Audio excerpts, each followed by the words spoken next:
Assalamualaikum warahmatullahi wabarakatuh. Halo semuanya, perkenalkan nama saya Adira Anditi Taskarlana Putri. Saya dari kelas Fasa F Daruna. Nah, kali ini saya membuat video untuk menjelaskan atau menjabarkan materi tentang sel, yaitu salah satu materi di mata pelajaran biologi. Jadi di video ini saya akan menjabarkan beberapa hal tentang sel, seperti pengertian sel, pengertian menurut para ahli, jenis-jenis, fungsi, dan lain sebagai macamnya. Nah, sebelum kita masuk nih lebih dalam seperti ke fungsi sel, jenis-jenis sel, atau hal-hal yang lain, kita harus tahu dulu dong sebenarnya pengertian dari sel sendiri itu apa sih.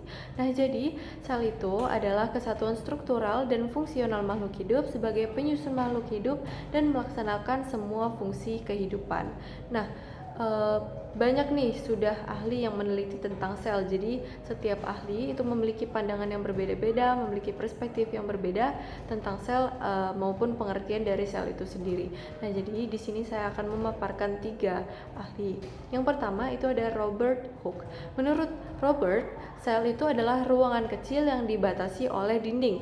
Definisi ini itu menjadi pandangannya karena ia telah melakukan penelitian pada irisan gabus botol. Yang kedua itu adalah menurut Rudolf Virchow. Menurut Rudolf, ia mengungkapkan pendapat bahwa sel itu adalah mata rantai terakhir dalam rantai terbesar yang membentuk jaringan organ, sistem, dan juga individu. Nah, yang ketiga itu menurut Dutrochet. Dalam salah satu makalahnya, ia menjelaskan bahwa semua jaringan organ tubuhan itu tersusun atas sel, dan juga sama halnya seperti jaringan hewan itu juga tersusun atas sel. Jadi, nah, selanjutnya kita masuk ke dalam jenis-jenis sel. Jadi jenis-jenis sel itu dibagi menjadi 2. Yang pertama ada sel prokariotik dan yang kedua sel eukariotik. Yang pertama ada sel prokariotik. Sel prokariotik itu tidak memiliki membran inti dan juga tidak memiliki sistem endomembran. Nah, sel prokariotik sendiri itu terdiri dari ada yang namanya dinding sel, membran plasma, sitoplasma, mesosom, ribosom, DNA, dan RNA. Nah, yang pertama itu ada dinding sel. Dinding sel itu berfungsi untuk melindungi sebagai pelindung dan memberi bentuk tubuh yang tetap. Yang kedua itu ada membran plasma. Membran plasma itu juga sebagai pelindung sel dan mengatur keluar masuknya ion dan molekul dan juga mengatur respirasi sel. Yang ketiga itu ada sitoplasma. Sitoplasma ini itu melakukan proses pencernaan makanan dan juga melakukan proses metabolisme sel. Selanjutnya ada mesosom sebagai penghasil energi, ribosom sebagai tempat berlangsungnya sintesis protein, dan DNA sebagai pembawa informasi genetik, serta RNA membuat kode genetik sesuai DNA dalam bentuk asam amino.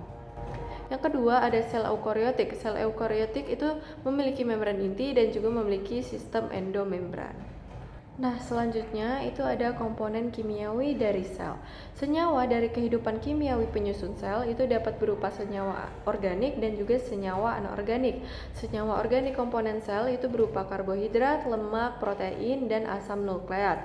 Sedangkan komponen anorganik itu berupa air, vitamin, dan juga mineral. Nah, sel ini juga memiliki fungsinya tersendiri ya. Kira-kira fungsi dari sel itu apa sih?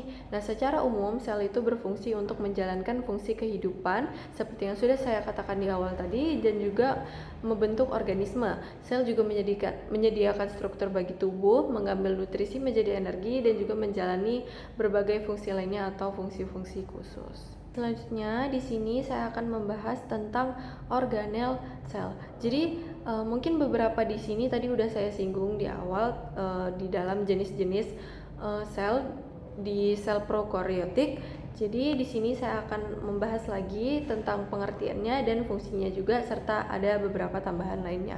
Yang pertama itu ada membran sel. Jadi membran sel itu merupakan selaput dari molekul lemak dan protein.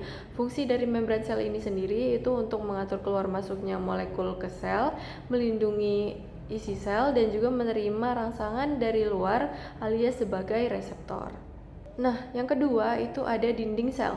Dinding sel merupakan lapisan paling luar dari sel. Lapisan ini itu mengelilingi dan membatasi ruang sel untuk berkembang. Fungsi dinding sel itu untuk melindungi sel, memberi bentuk pada sel, menjaga tekanan Furgor sebagai hormon sel, tempat penyimpanan karbohidrat, dan tempat keluar masuknya zat protein dan molekul kecil lainnya. Nah, selanjutnya itu ada inti sel.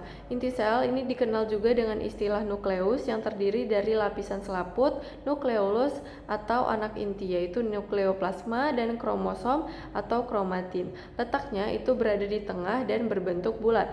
Fungsi dari inti sel ini sendiri itu untuk mengatur semua kegiatan sel, mengatur pembelahan sel serta menyimpan informasi genetik. Berikutnya itu ada sitoplasma. Sitoplasma ini merupakan bagian cair di dalam sel.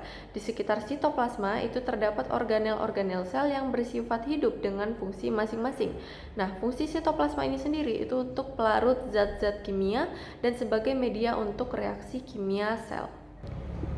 Nah, organel sel dan fungsi berikutnya itu adalah plastida. Plastida merupakan bagian sel berwarna hijau yang mengandung zat hijau daun atau klorofil. Maka dari itu, organel plastida ini itu biasanya hanya ada pada sel tumbuhan. Fungsi dari plastida sendiri itu untuk melakukan fotosintesis agar dapat menghasilkan karbohidrat.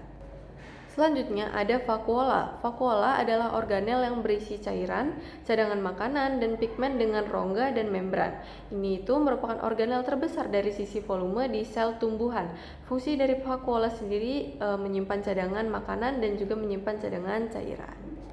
Berikutnya itu ada ribosom.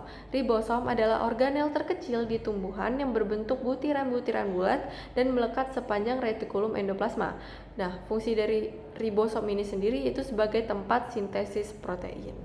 Nah, tadi juga udah di-mention tentang retikulum endoplasma. Retikulum endoplasma ini merupakan organel sel sebagai struktur benang yang bermuara di inti sel dan terdiri dari dua bagian, yaitu RE granuler atau kasar dan RE agranuler atau halus.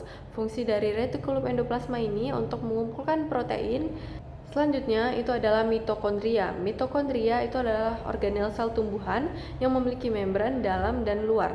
Bagian ini itu seperti cerutu dan berlekuk-lekuk atau krista. Fungsi dari mitokondria itu adalah tempat berlangsungnya proses respirasi untuk menghasilkan energi. Nah, kira-kira begitu nih yang bisa saya sampaikan. Kurang lebihnya mohon maaf. Kritik dan saran dari teman-teman semua sangat saya butuhkan. Terima kasih. Wassalamualaikum warahmatullahi wabarakatuh.